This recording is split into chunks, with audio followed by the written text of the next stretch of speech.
at its simplest, you only need a couple of things to really start moving your paper files to a digital format. And that's a piece of software and a device to scan that piece of paper into an image that your computer can understand. That's it. Now there's a lot that goes in between it. There's things like workflow and how are we going to name our files and how are we going to find them once we've done it. But at the end of the day, if you want to convert paper to digital, you need a computer, you need software to do that conversion, and you need a device to get in. Hello, I'm Nerino Petro, Practice Management Advisor for the State Bar of Wisconsin. I'm here today to talk a little bit about going paperless.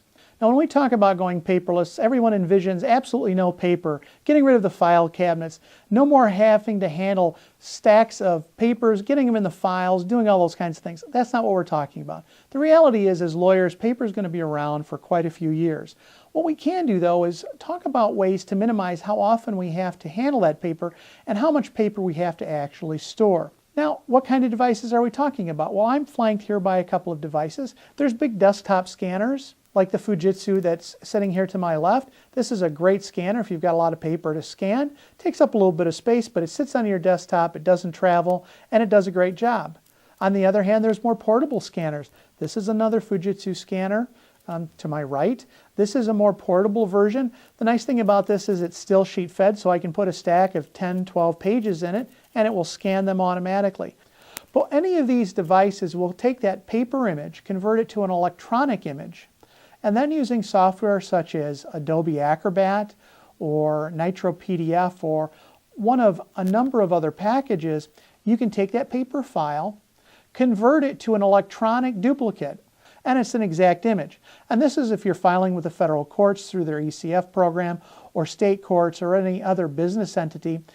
The nice thing about the digital file, it is treated as an electronic exact copy of that paper file. Too often, though, a number of lawyers and law firms, when they start saying, I want to go digital, I want to go paperless, think I'm going to start with all my closed files. This is what we call retrospective conversion. And here's the question I have to all of you who are thinking about that, even as I'm talking for this video. How much money are those files making you? The reality is those files are all closed. They're not generating any revenue. To convert all those old files takes a lot of time, energy, and effort.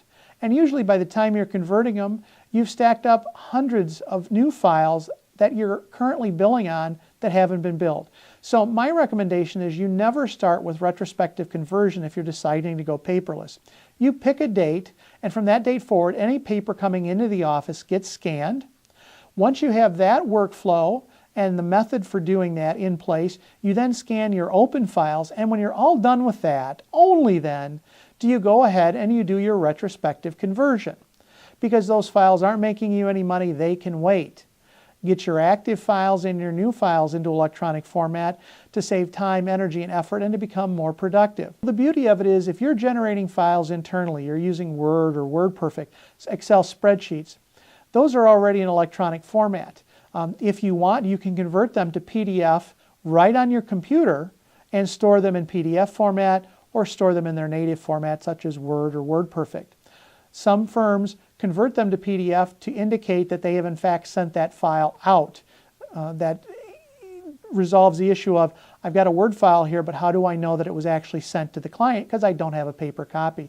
Well, they print a PDF and they put it in a folder. Going paperless includes encompassing all of your electronic documents, even your emails that come in.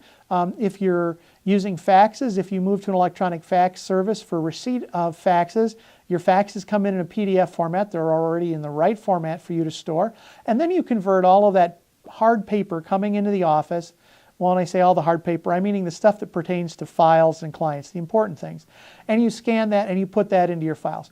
Now, when you do that with new and open files, it also allows you to take those paper documents, provide them to the client and advise them, you are keeping the paper originals. This is your file.